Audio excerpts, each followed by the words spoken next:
the Tom Number Show live. Everyone give a cheer and a whoop for 107.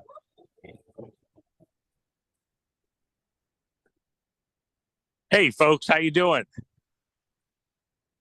We're doing really well, Juan. Thank you. Are you hearing me? Yes, we hear you loud and clear. We hear you loud and clear. Oh, super.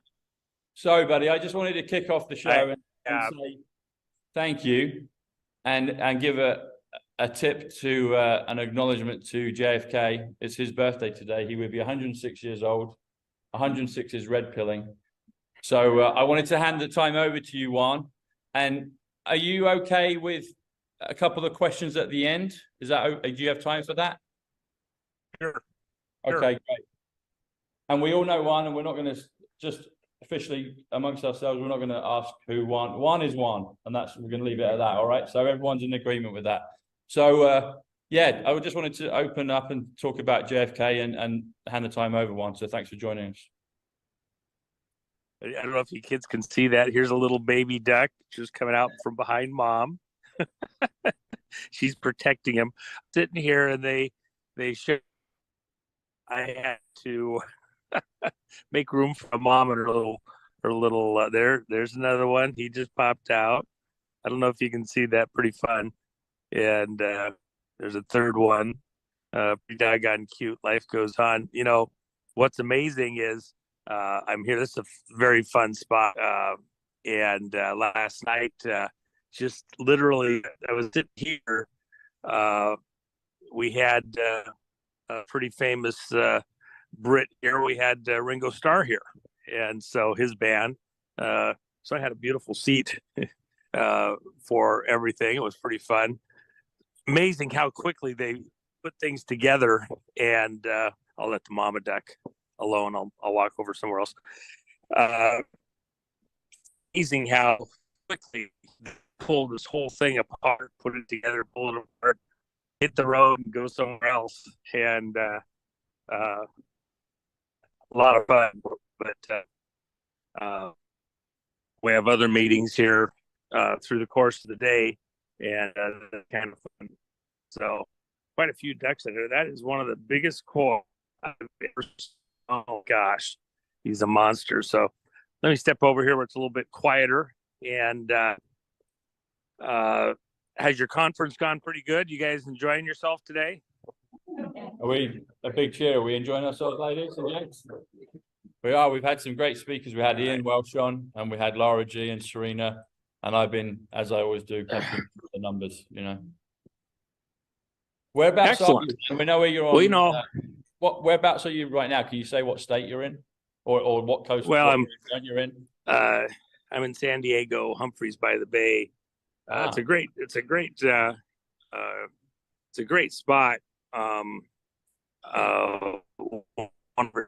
Here a few times over the years, and they have beautiful concerts here, and we have meetings here later on today that.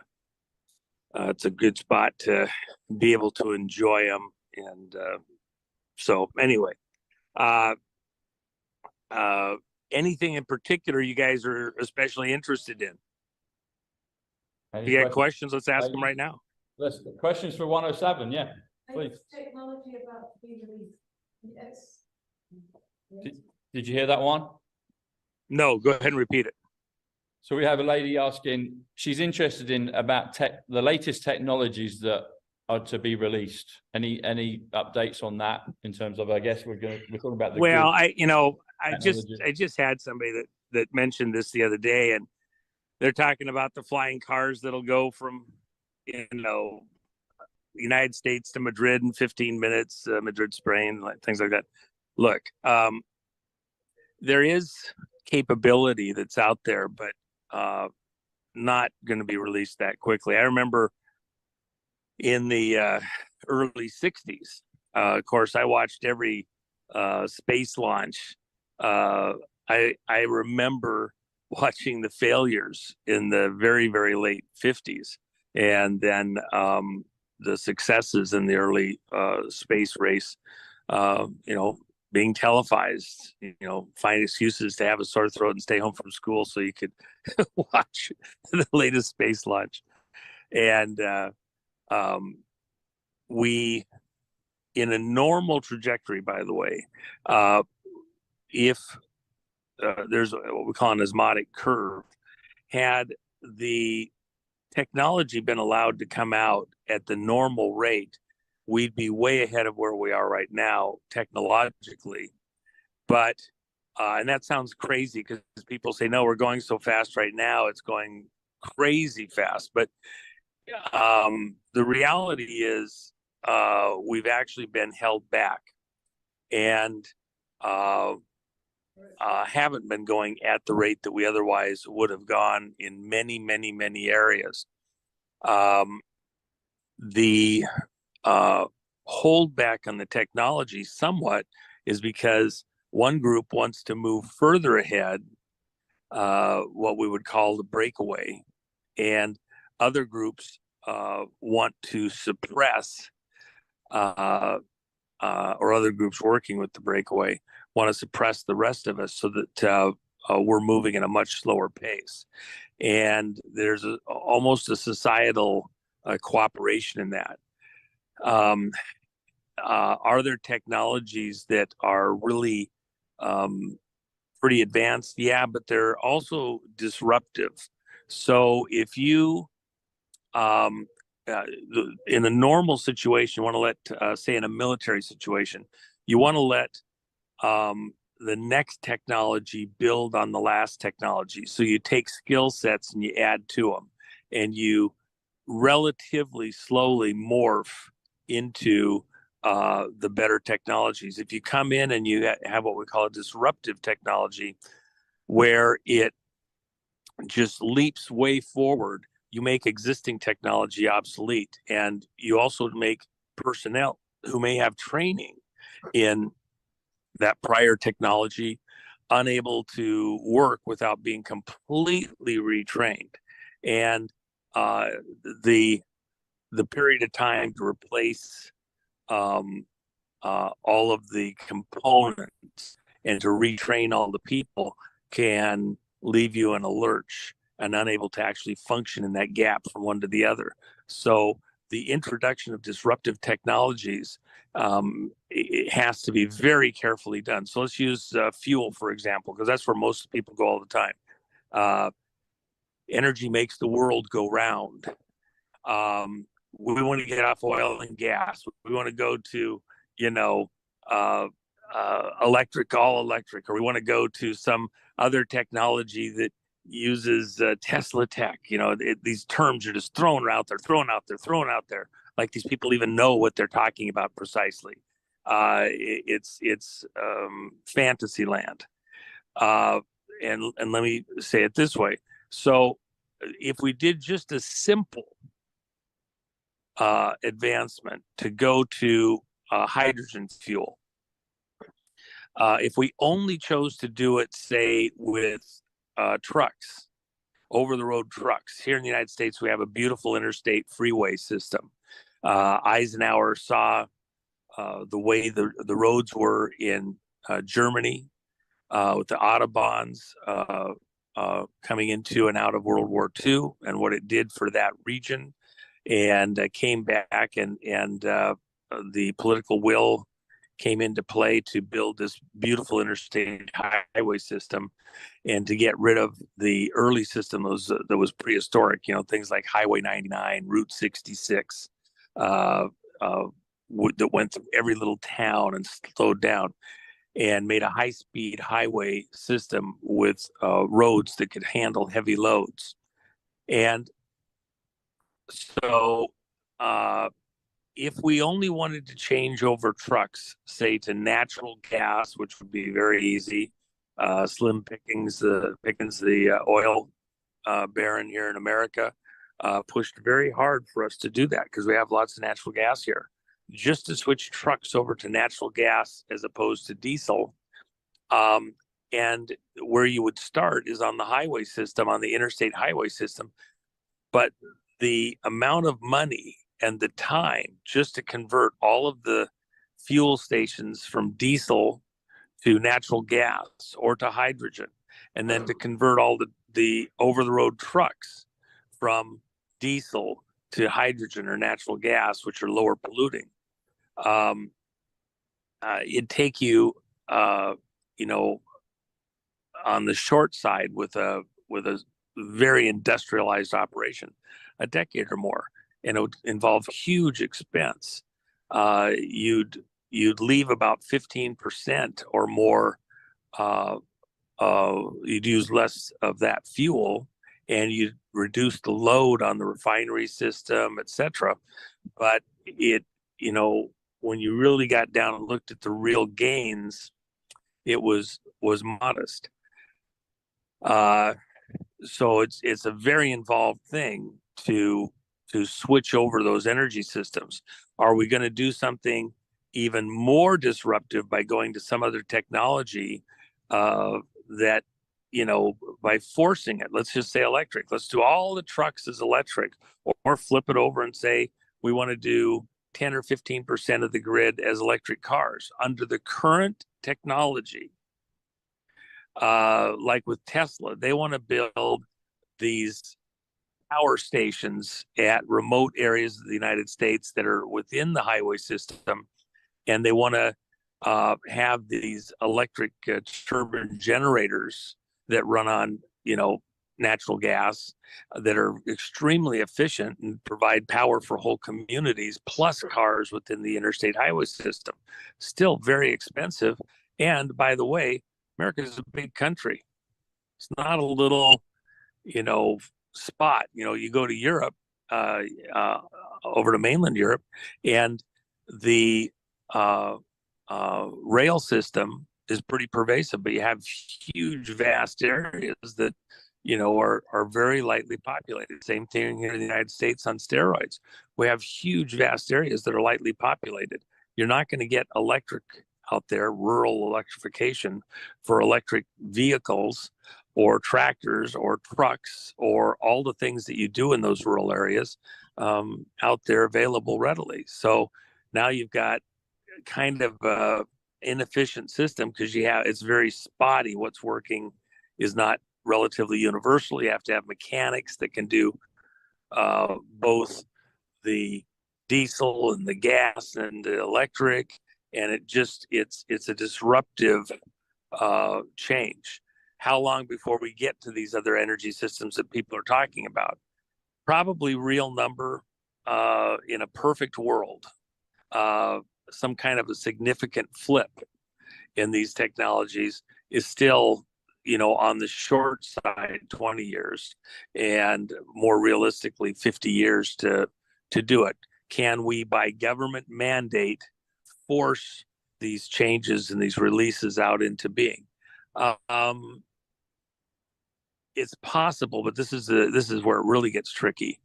Now you're dealing with politicians. Let me use the example of gas here in, you know, for vehicles as an example. We have a huge political lobby that wants to have alcohol in the gasoline. So we have 15% alcohol, which comes from, in the United States, primarily corn. And so we're growing food that we're burning up. The food that we grow for alcohol to go into the fuel systems is extremely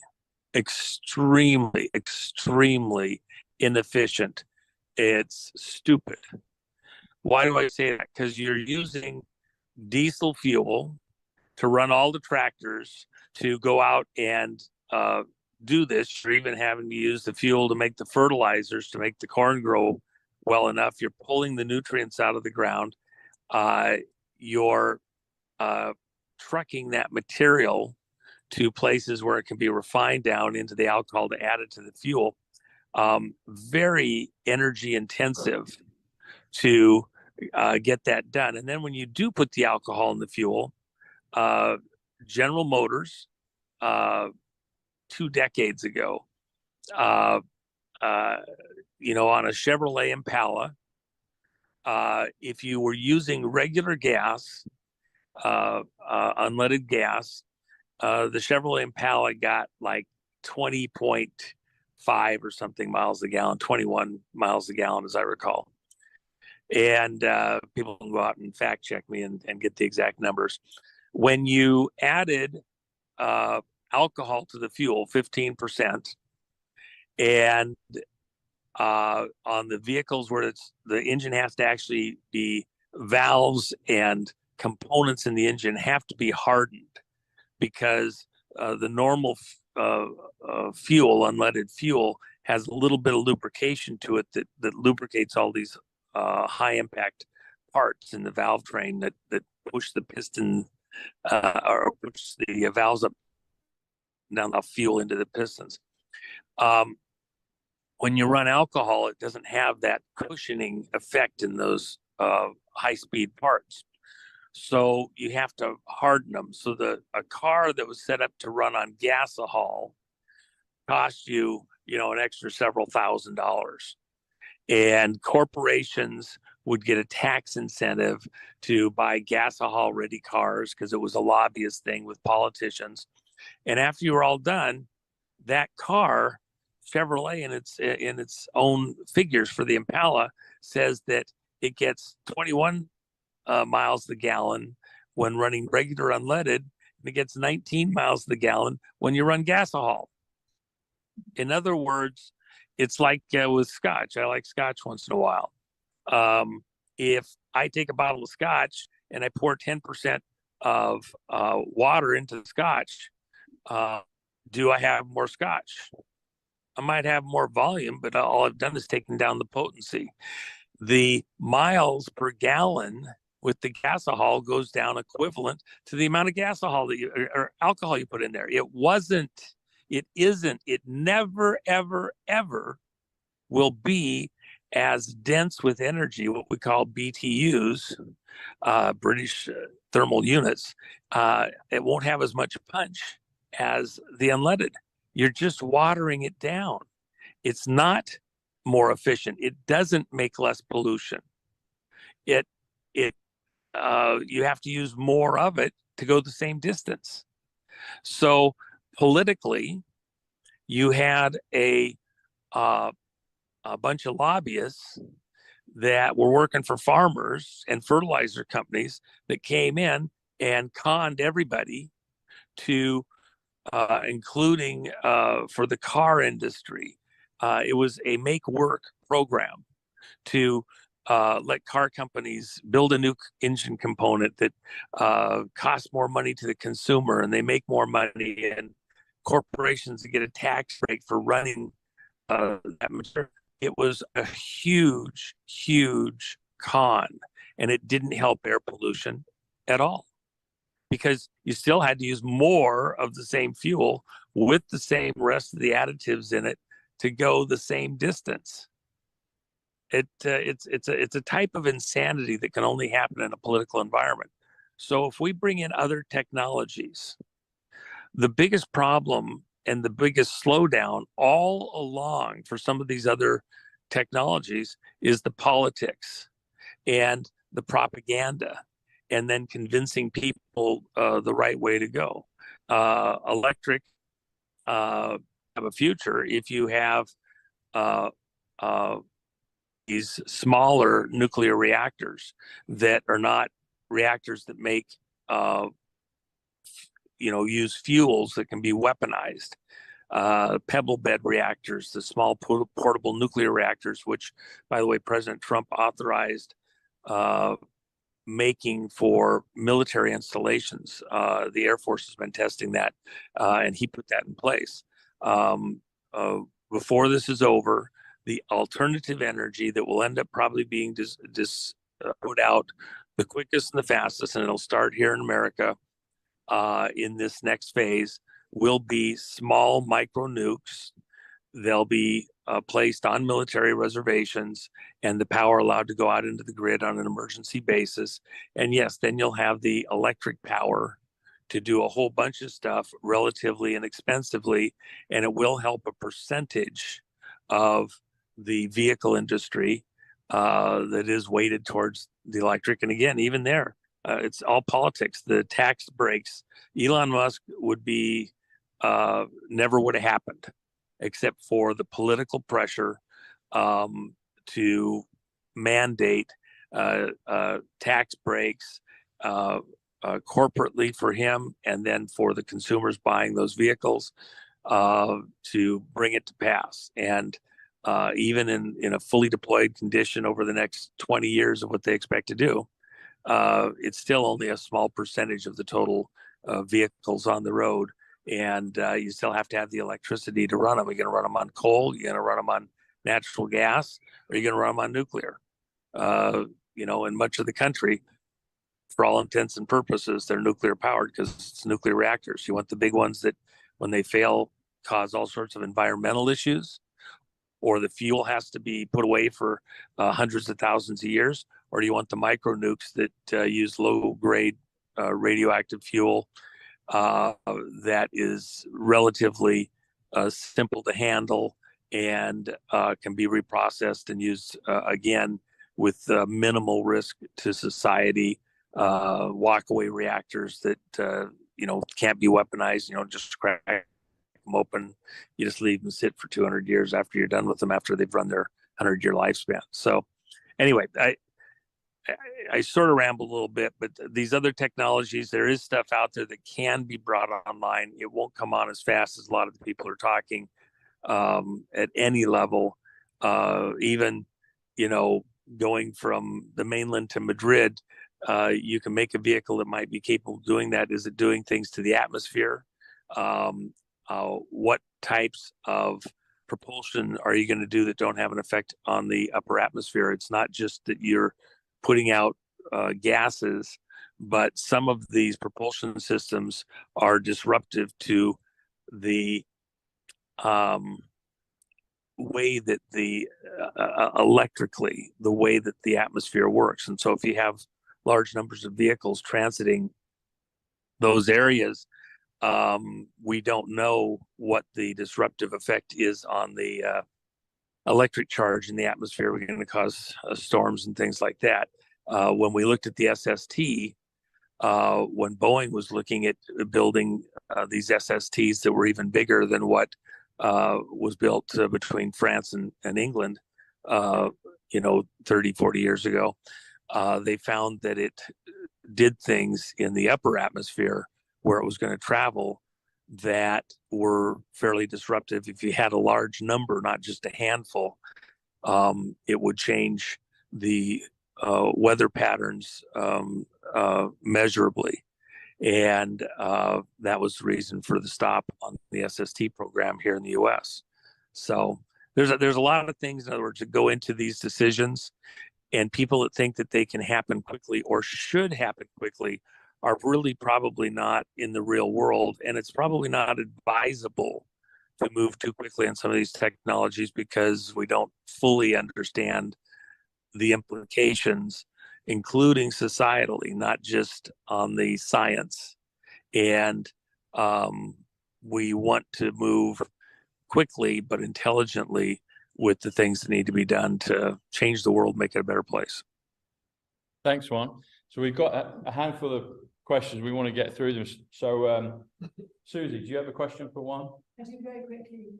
My name is Susie. Juan, I'd be very interested to know what your opinion is. When Trump returns as the president, as he should be, will he bring a Kennedy with him? Could you hear that one? Nope, I didn't. Susie, come up. Could you repeat it? This is Susie. Hi. Come and grab them. Can you hear me now? Yes, I You see it? can. Hi It's there. a lot easier when I can see your lips moving too. My question was, when President Trump returns to the White House, I hope in 2024, will he bring a Kennedy with him? 23, please, preach it, sister. Go ahead. 23 would be even better, please. But will he bring a Kennedy with him? Good question. I don't know what Robert's, band in the day was doing a remote Zoom out here to California, and had a bunch of Republicans in the room, and he suggested in the course of the conversation a Trump Kennedy ticket, and the room came unraveled, and people just were so excited. They thought it was a beautiful idea. Realistically, no, somebody wanted me to have Robert come over and say something right now. Realistically, the likelihood that you would have a dual party ticket like that just isn't politically going to happen. And I don't think it would, having, for example, Robert somewhere in the political machine that evolves in the near future would be fantastic. It would be very important. And the reason is because of his understanding of what has been going on here in the U.S. in the pharmaceutical industries and the threat that has poised to the world within that zone. Yeah. There he has incredible subject matter expertise. He has taken a stance that is outstanding. I mean, he's really led the way, especially within an environment where in his own party, there hasn't been an interest in what he's been saying. He's been swimming upstream on these mandates related to the vaccines and the foolishness of that. But there's other areas in the politics where it would be disruptive to things that have to happen from within the Trump administration to try to put him in, shoulder him up, shoulder to shoulder. If something happened to Trump and you switched to a Kennedy administration, they would be vastly different in a lot of the ways that what they would try to administer. And more importantly, the personnel would be constantly batting heads. Remember, presidency is not just that individual, it's the whole team that comes in with them. And it would be too disruptive. The whole idea of a vice president is that he needs to be able to step in and take on the responsibilities of the president if something happens, and to have a two-party team logistically is just it would be a very foolish move. But having Robert in some other capacity within the administration, absolutely, he would be valued, and he would be a huge plus. And I think he will be somewhere in this return of Trump, if you will. I shall look forward to that. Thank you, Juan. Thank you. Thanks, Susan. All right. So we've got one now. We've got we call them the Magna Carta sisters. So here in the UK, you'll know this. Runnymede on the River Thames near Windsor Castle is the Magna Carta, but there's also a JFK memorial, and it's his birthday. So here you go, guys. No, sit here. Here you go. So they've just got a question in regards to Magna Carta. All right, girls. Yes. Gosh, you got a bunch of cute girls here today. Jeez. Yes, I think there's a few late. I bring to show, so you know.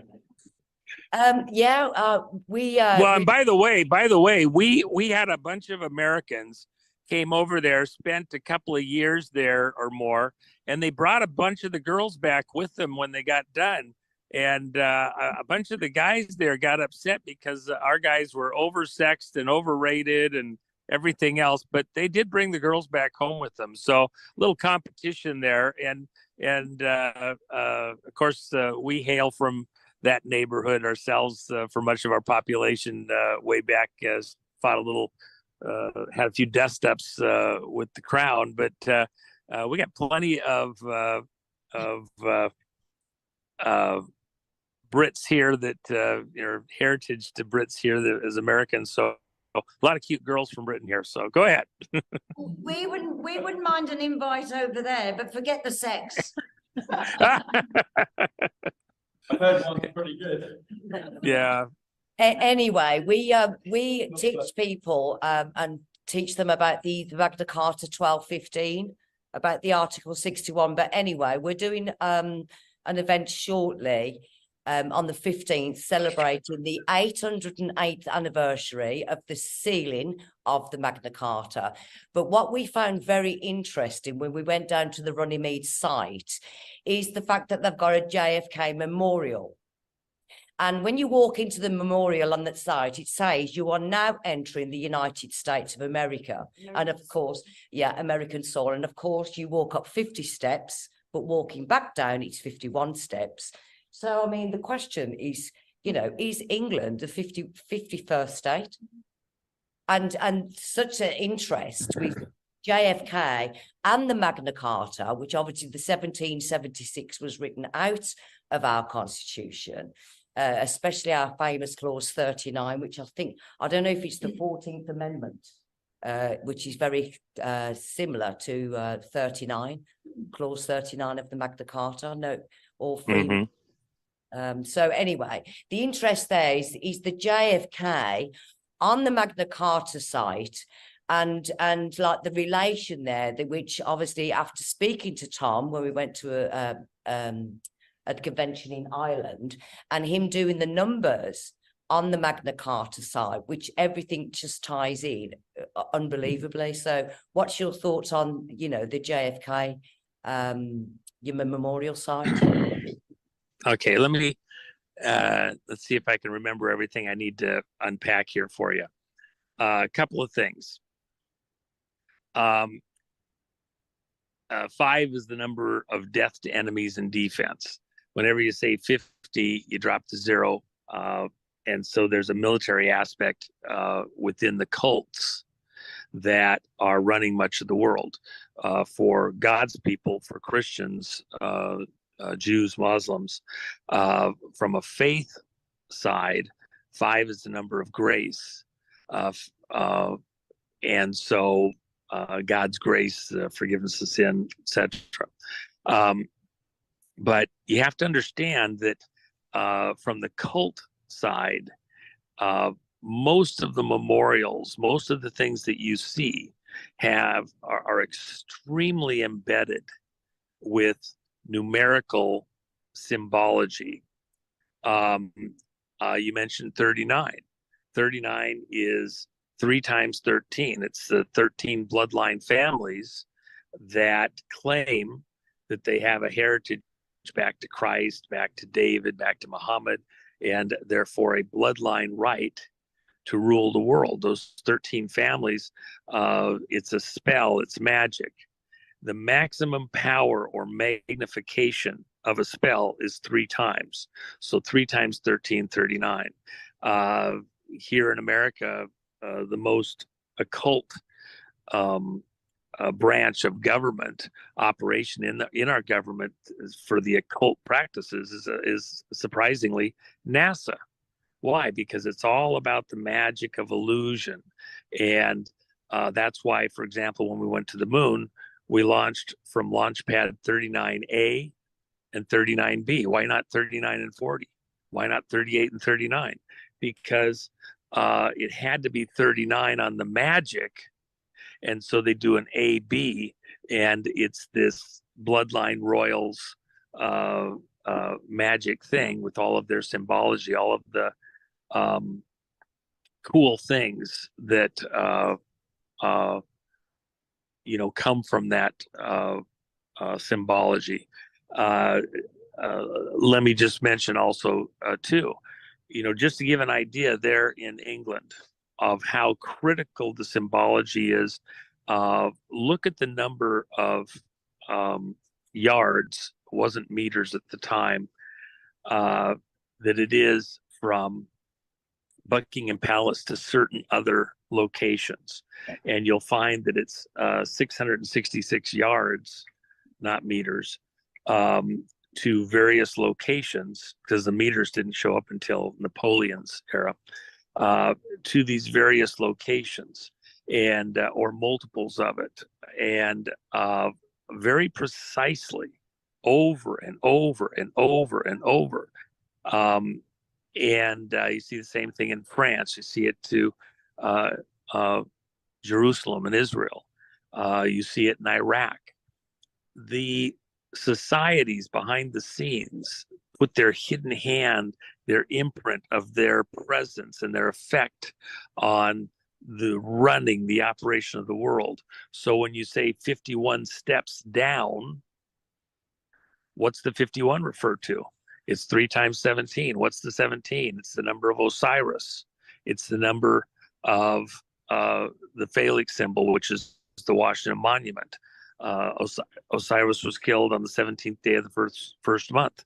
So killed and then resurrected, and through his son Horus with the whole Isis thing. The numbers are everywhere, and they have very precise meanings. As soon as we get into long sentence structures, I'm less confident on it, but they use it for communications here and there. It is primarily on the core word aspects. When there's certain additions, for example, in a base 6 system, A being 6, B being 12, C being 18. If you put certain things like computer in, you get 666. Well, that's not actually an accident. If you put certain people's names in, families have changed their names, the letters, so that they are very precisely add up to certain numbers. So, for example, Henry Kissinger turned 100 years old yesterday. JFK, 106 today. Kissinger, if you use the same base 6 system, his name adds up to 666. Many families over centuries have bought into the cult and then left the imprint in their family name for generations to come to show that they're connected, that they're part of the cabal. It's like a secret in hiding right in plain sight type of a thing. If you're an initiate, if you've been read in on the hidden hand aspect, then you find out these meanings and you come to understand them and project them out into other operations in the world. The entire fight that we are in today across the globe is the secret societies that JFK warned about, that Eisenhower spoke about, this military, industrial, social media, news, Hollywood groups that using not just one group. It's not just the Atlantic Council. It's not the Club of Rome. It's not Skull and Bones. It's not the Masons. It's not the Royalists. It's all of them, not individually. It is a bad James Bond movie. It's Spectre with not just 8 arms like an octopus, but thousands of tentacles reaching out and grabbing everything in the world around us and manipulating us to comply, to do their bidding. With this recent situation, that didn't start yesterday. The corona issue was a weaponized something that was discovered all the way back in the mid-60s, and successively over and over programs were used to upgrade and improve the way, which was no accident. Why? Because these people want to put their thumbprint, their imprint, all through different stratas of society. They want to show you it in Hollywood with the movies. They want to show it to you at their award shows. They want to embed it in every facet of society to program you to believe whatever the latest lie is that they want to put out there. And if they don't get you, they get the 10 of your neighbors, so that you have to comply because nobody else is listening to you, because the rest of the people around you are caught up in the propaganda. Well, We're Juan, swimming in a sea of propaganda. Go ahead. I'm sorry. People are not washing, it's not washing with people anymore, and certainly not in England, and obviously people we speak to around the globe. People are waking up and they're cottoning onto it, and you know, we're taking back the numbers. We're taking it back. We're not going to allow them to beat us, because there's too many of us that are awake now. There's some beautiful spiritual people in this room today. And we're so, you know, grateful that people are awake and are using their spiritual powers, and we're all coming together. And that's what it's about. They can go to hell and burn in it, as far as we're concerned, but we're taking back the numbers and we're taking back our countries. Yeah. Let me just say something here for a second, because this is the reason that people like us get together and talk and compare notes. Yeah. You know, use their shit against them, basically. We'll take their shit, but use it against them. Yeah, absolutely. Well, remember, you know, here in America, we fought an entire war revolutionary war to break us free from a crowd that was controlling us from afar. War of 1812, even the banking wars that we're in right now today, go to that group that has captured much of the world that's operating out of the city of London. And we are fighting back.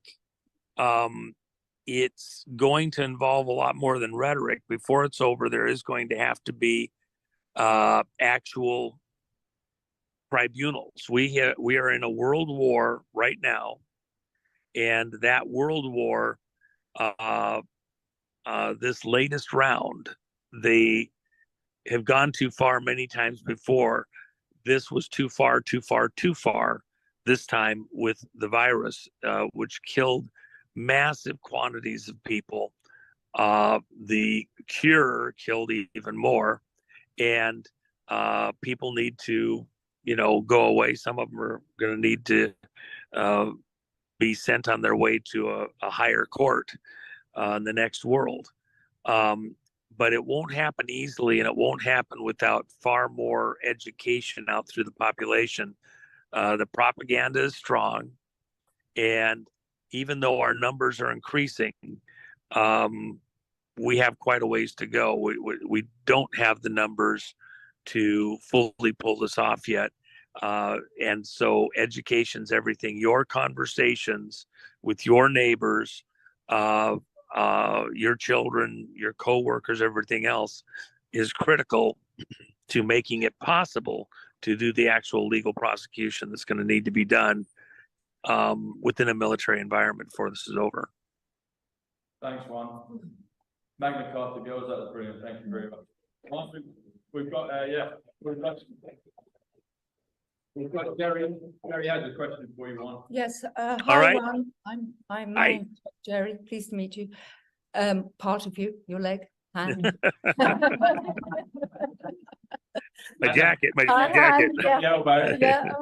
Okay. I've seen a lot of your shoes. You've got some good footwear. Yeah, I got my good jacket on here today. Yeah. I think I've seen my that Trump before jacket. too.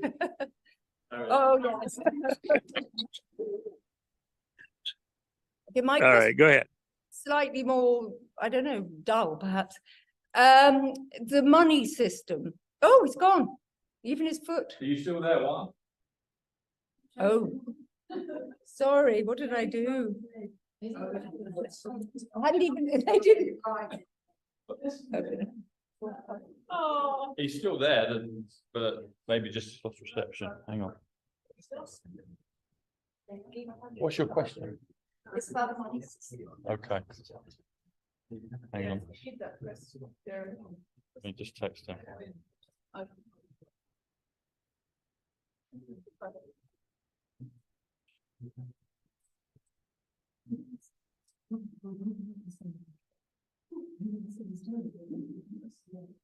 Must have let him back in, I think. So we're recording. No.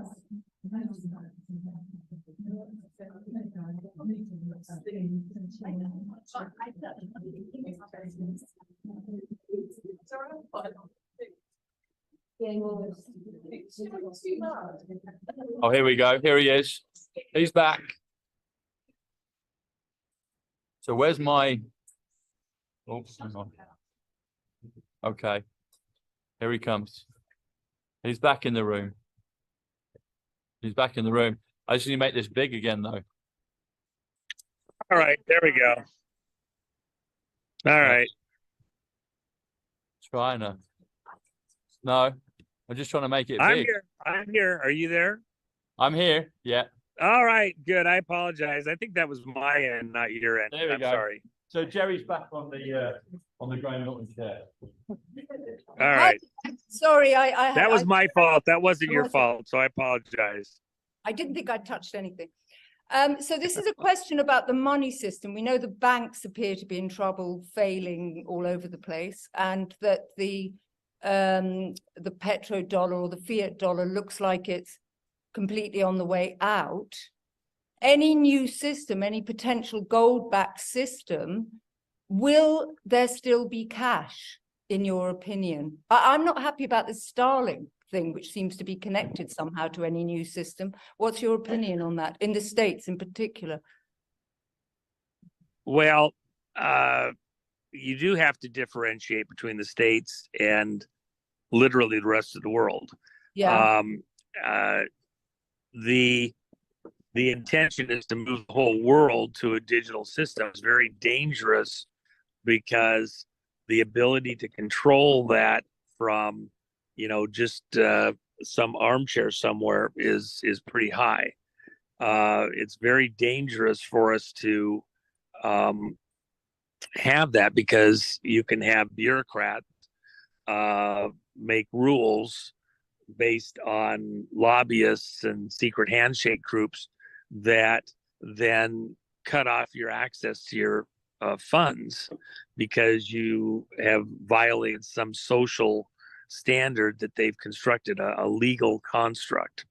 Going back to the Magna Carta girls, the whole point was you couldn't have edicts from a royal perspective that violated certain human God-given rights, that all God's creation, all people have certain rights that are due them, and they cannot be violated by the club that is running things.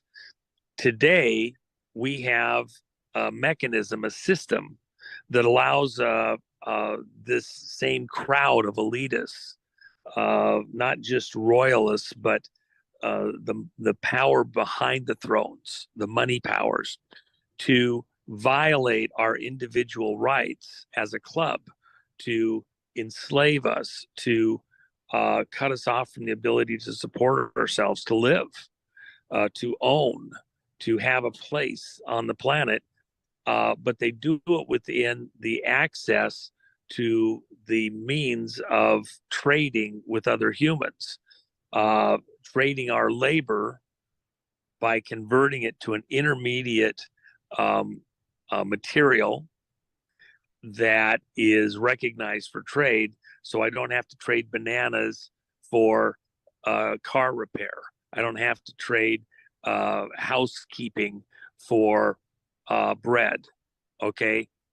We go to an intermediate thing, because I might not be able to find somebody that has bread that wants me to clean their house. I might not be able to find somebody that wants my bananas for construction work on my house or something else. So we go to an intermediate means of exchange that's recognized, gold and silver classically, but we've been managed into accepting receipts supposedly for gold and silver, and now just the receipt itself as though it's has value as an intermediate mode of exchange. And then these gatekeepers, these trolls, control whether you have the ability, the right to even do an exchange, make it illegal for you to do an exchange outside of going to their intermediate thing. See, that's what we did with oil.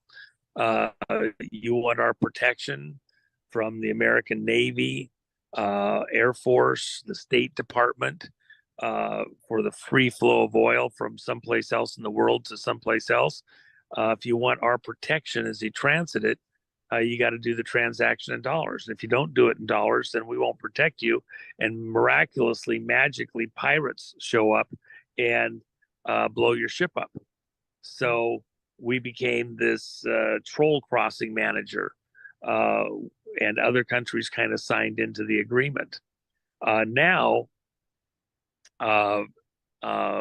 people decided that the American military, State Department, political system is dysfunctional enough, unreliable enough that they're not willing to continue that mechanism. So they're switching to a basket of currencies. That's what Saddam was trying to do back when Gulf War I started. That's what others have tried to get done at several occasions, and then we've had to start wars over it. And then those people that wouldn't do the banking system, Gaddafi also, Gaddafi wanted to do a euro, or excuse me, an African dinar and back it with gold. That's why he had the 350 billion worth of gold that he had stored up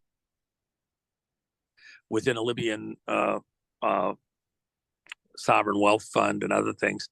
And that was stolen from him and from the Libyan people. And he envisioned an Africa where he could do for Africa what America did within the broader oil transaction, shippings, etc.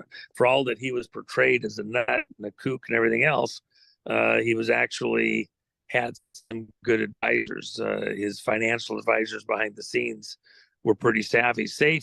Gaddafi had actually met with members of the Rothschild family several times in the couple of years that led up to the Arab Spring and the Libyan conflict and all that, totally manufactured from outer space by these secret cabals.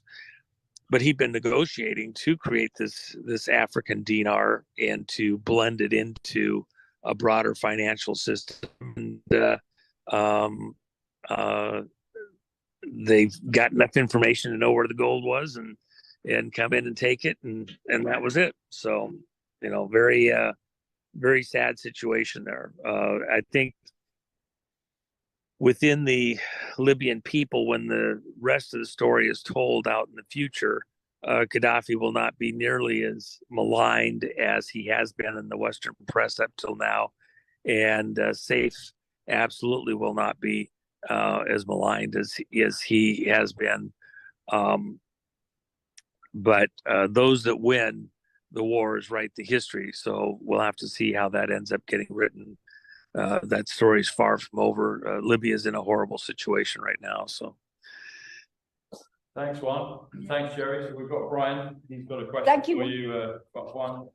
Well, and let me just finish one quick thought. So on the digital, I didn't really answer your question completely. Let me just say this: they're on a fast track to move America to a digital currency. Within the context of a Trump return, some aspects of that are going to happen, but there is a tweak to it that does go to a gold silver backing. If you look even with what BRICS is trying to do, they're going to claim some gold silver backing in there. There's a meeting in just a few days to continue to build that out. But the true backing or the availability to that material that's supposedly backing it is going to be pretty nebulous. And so if you can't actually ever exchange your digital quatlus or whatever you want to call them, seashells, sand, for actual material, then is it actually backed by it, or is it just backed in word only? And how good is the word of the people that are claiming it? We have all sorts of illusions going on as far as, say, the gold. We know that in much of the bullion reserves that are out in the world, it's been counterfeited with tungsten. So, which is very, very disturbing. Will we actually get real gold or silver backing and what's going on? And would it really matter? It's just a medium of exchange. The true fact of the matter is you have some clubs in a very James Bond kind of an illusion trying to take over the world and con everybody into going along with their legal fabrications and illusions of wealth that have nothing to do with reality. And if they can succeed, they can own the world. That's the fight that's going on right now. A digital currency, if a paper fiat currency is dangerous because they can just run the printing presses, a digital fiat is 1 billion times more dangerous or more, because all you don't even need the paper. You don't need the printing people. You don't need the mechanics of the paper. You just need to get enough power in dots and tittles to go into a computer system to keep adding zeros. And then it really comes down to where they want to take the world. Your ability to trade one to another, whether it's an individual to another individual, or a state to a state, or a country to a country, anywhere on the planet, they're trying to make it illegal to do any kind of transaction with anyone else on the planet that they are not involved in and have approved of, which then means you can be choked, handcuffed from any kind of operation to sustain your life, to give your life value and meaning and exchangeability, your life energy with others, that they have not approved of. And they is this monster, this hidden hand, this unseen cabal that's trying to take ownership of the whole world, right down to every breath you take. Yeah, absolutely. Yeah. I'll be missing you by the police and stuff. Thanks, Mark. Thank you. I'm just going to say, one, if you can hear, just a number popped up. He said about President Trump and the gold and the silver. So in his numbers, 185 Donald John Trump is the silver reset for the silver exchange. 138 Donald Trump is the gold reset for the gold exchange. Anyway, I just put that out before. Right, Juan, we have Brian with us. He's got a question for you. Hey, Juan. Yeah. How are Good. Good, good. Right, I would like to pick, if it's okay, your fascinating mind. So back on, I think it was the 15th of December last year, I believe, President Trump released his first NFT collector. You're right, it was, yeah. Now, I was lucky. I managed to get a couple. And since then, certain other things have appeared, which appear to be some sort of digital token. Do you have any insights that you can share with us? Well, again, there's going to be an aspect of the digital that will be used because there's a huge momentum in the world to make that happen. That's being pushed on all of us. There's certain places where you don't go head to head with the cabal and try to stop it. You go with it and try to control the direction that things are going. But it's a bit of trolling. You get people within any movement that have their own personal interests. So around President Trump, you have lots of people and they've got a particular direction going. They've got to do it. They want to do this certain thing. They have to. Might not have necessarily been what Trump was going to do or the people around him, but they've latched on and they're trying to pull it a certain direction. So they throw things in there that, they'd like to hijack an operation, move it a certain way. And even within a Trump operation, remember, it's just one man. It's not just Trump. Yeah. You have to keep that in mind. There's hundreds, even thousands of people that all have their little thing. And so if anything happens around him, to imply that means that he's totally good with it, he absolutely agrees with it, that's where he's going. That's not always the case. And even if there's some of it allowed intentionally, it doesn't mean that's fully where they're going to go. It means that there's a little bit of trolling. You keep your friends close and your enemies closer. I can tell you dozens of people that have been around President Trump, even in high contact positions, and yet they were never seen fully as allies, even if they thought they were. They were there to keep them close enough to keep an eye on them and see how they would function, so they could later be moved aside after all of the rest of that team had been identified. Look, there's a whole crowd within the American government systems that are moving to a digital currency. And it doesn't matter whether it's a Trump administration or a Biden administration or an Obama administration or a half dozen prior to that. They've been working systematically to move us in a particular direction, no matter who's in charge. Remember, we talked a moment ago about the pharmaceuticals and about the coronavirus and the history of that going back to the mid-60s.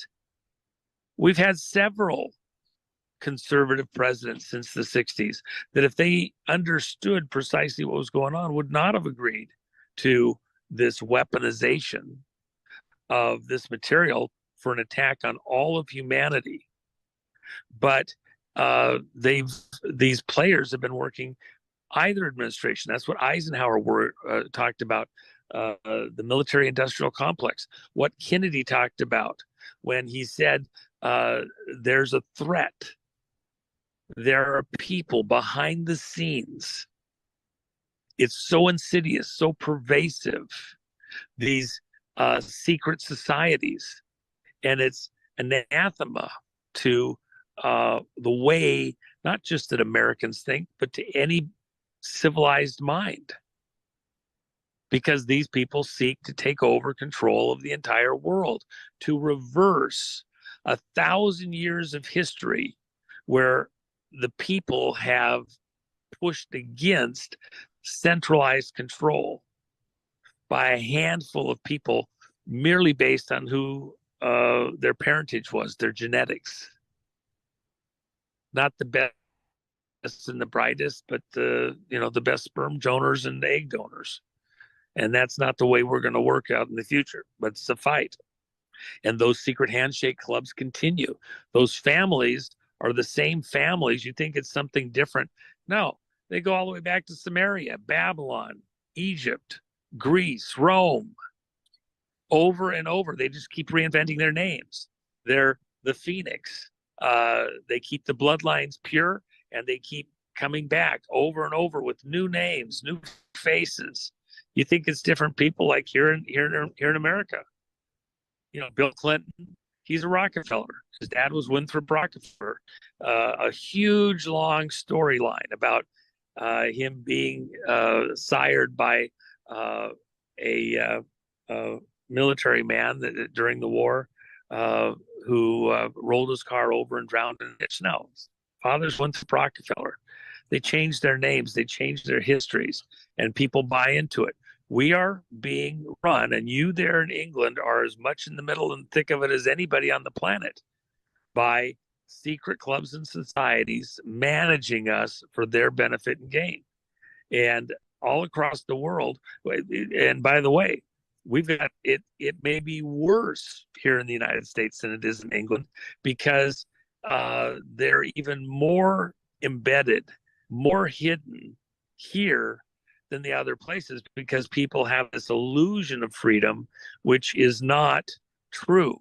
We are being run by a very advanced type of embedded secret society bloodlines here in America, as much as anywhere in the world, maybe more so than anywhere else in the world. It's not, I kid about, the fucking Brits, well, excuse me. The reality is it's that insider club behind the scenes that's doing all of it. And we have them here on sticks compared to much of the world. So we're right together. You folks in the room represent, in my mind, America is an idea. It's not a place. The idea of, your own personal freedom, your own right to trade, live, own property, free from, some type of taxation that can steal it back from you. Which, by the way, in America, early part of the way the Constitution was written was so that you couldn't tax property, so that it just becomes a lease from some government entity. That property right was inviolable, and by degrees, it's been converted here in America. We have these same clubs that are fighting in all these places against us as humans across the whole world. It's the same families, the same players at the current moment on the numbers, because they like to embed everything with the numbers. The main fight is moving to the currency and the currency wars, and the move to collapse the systems of trade, denominating value, the stock markets, etc., with the ultimate goal that we become so needy, unable to operate, and with legal constructs barring us from interacting financially, doing trade, apart from their involvement and their approval and their control within these clubs. That's the main part of the fight. I don't know if I answered your question exactly. I hope I did there. Thanks, Juan. Great question, Brian. Thank you. Oh my gosh, another pretty girl. Gosh, I gotta come over and I just got married here a little while ago, and I got an extra pretty girl for a wife. And but I can still enjoy. I love a smiling face, a beautiful countenance, and good company from all you folks. So go ahead. So last question, Juan. It's more fun when I can see your face too, and you're not out in the audience somewhere. Go ahead. We've got the last question. We've got about 5 minutes. Last question, but this is Laura G. So she's new to the scene in terms of the truth of movement, quote unquote, but she's brilliant, as you could say. She's got a wonderful countenance. So she has a question for you that I think is very interesting. All right. Hi, so I'm curious how we can create and use portals. Say that one more time. I'm not quite sure if I understood the question. I'm curious to find out more about how we can create and use portals. Portals. Portals. Portals. Okay, took me a second. I had to think about that. Okay. Yeah, it's the accent, Portals. Yeah. Okay. Let me. This is actually a more important question than I think. Let's say that I was testifying before Congress, or I was going to be on Fox News or something like that. If I start talking about portals, I'll lose 99% of the audience, and they won't have Not my audience, right? what I'm talking about. Okay. You're not on Fox News, you're fine. You can tell us. Yeah, well, but the only reason I'm saying that is because outside of a certain audience, this is a question that you just can't really answer because there's no starting place. Most of the people don't hear it the way that you're asking it. So let me try to answer it correctly though. Within these clubs or societies that are running much of the Western world, they believe that there is an interaction to the spiritual side and the physical that can happen through a portal. So what do those portals look like? You know, people are looking for, you know, a special portal that on the right ley line at just the right spots. Well, there is, you know, you can look at the, for example, I mentioned the intersection between locations in England related to Buckingham Palace, for example, to the Parliament building and to other key locations. You have to look down to Avalon to the south, and you'll see huge connections on the numbers to locations like that on the ley lines. Glastonbury, Tor, huge portal connection based on the way that these secret societies view things. So is there truth to it that there is some type of access to the other side of reality, is some spiritual reality at those locations? They believe there is. Is it stronger than, say, what let's differentiate now, what I as a Christian think I have access to in the spiritual anywhere I am?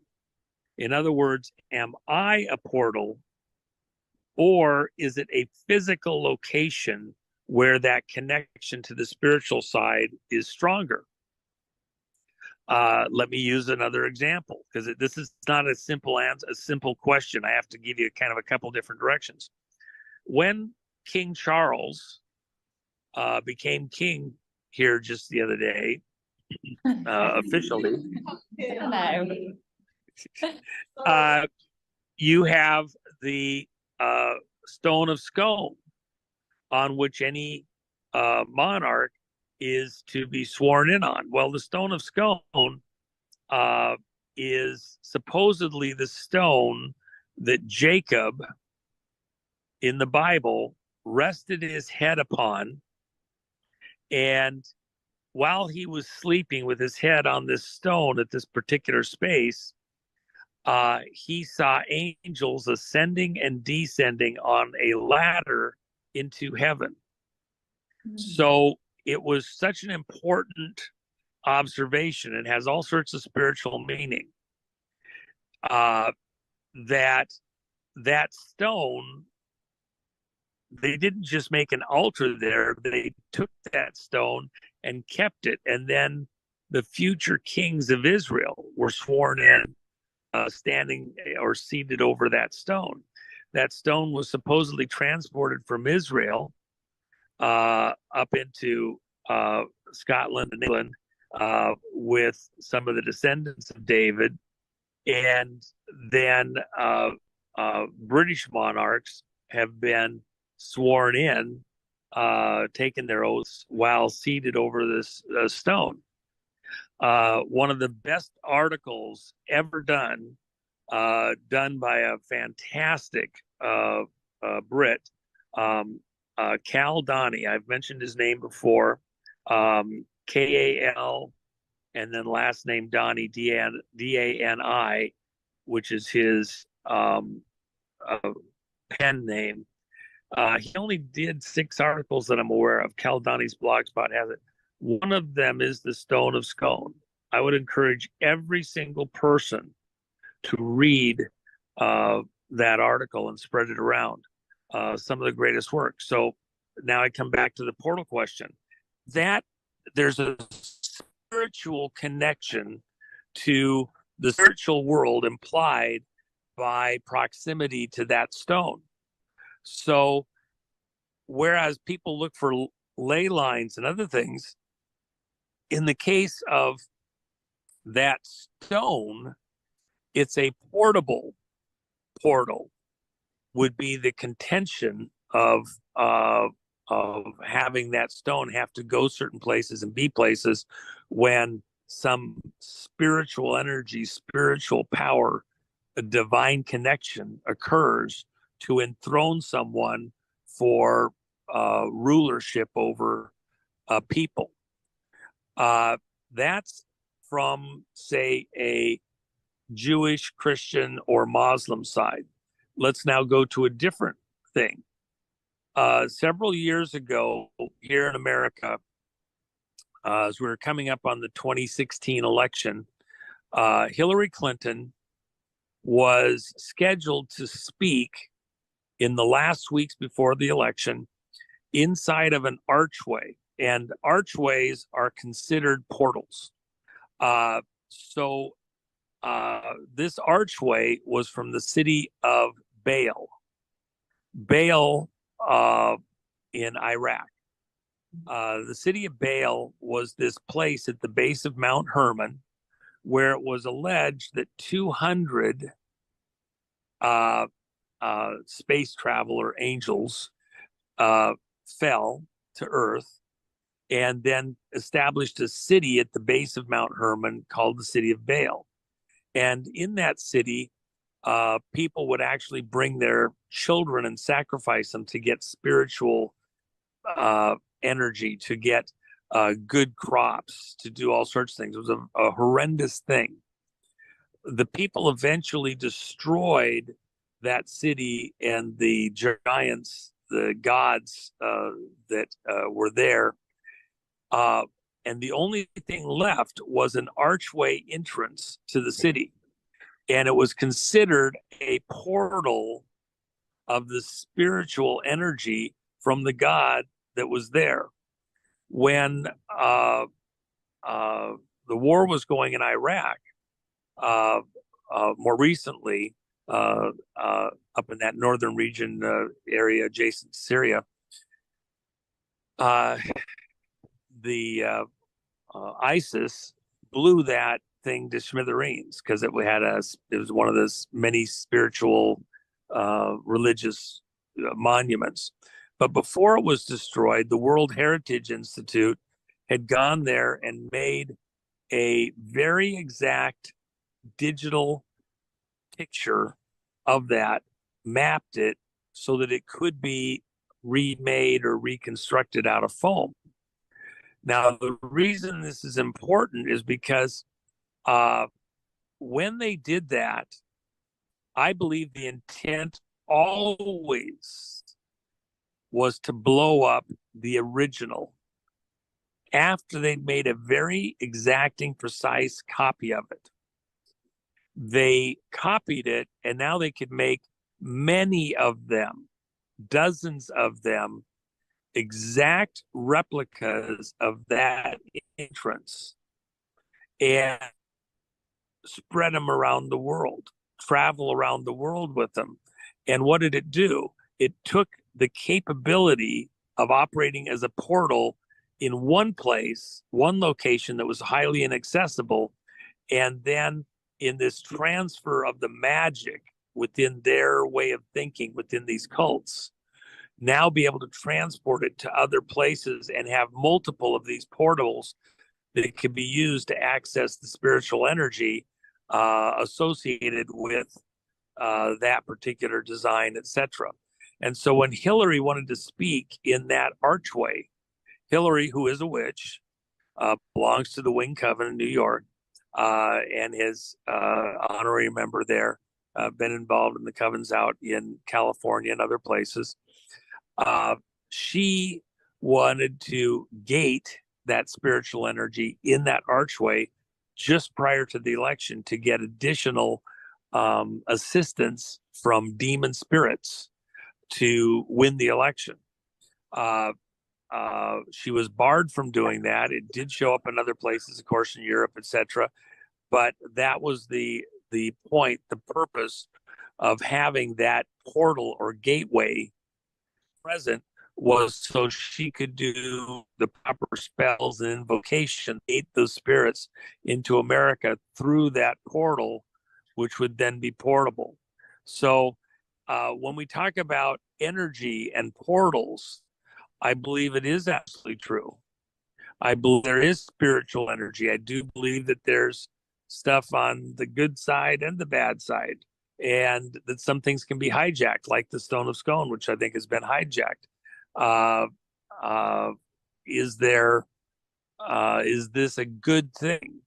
The only thing I would say in addition is that every person operating under the authority of Christ, by the blood of Christ, themselves also becomes a portal access to God, because the relationship with God is restored, because the penalty of sin, which is separation from God, has been paid by Christ. So anyone who is saved and by the blood of Christ operating within that saved position is a portal to God, and will defeat every other physical portal construct of man that you can come up with.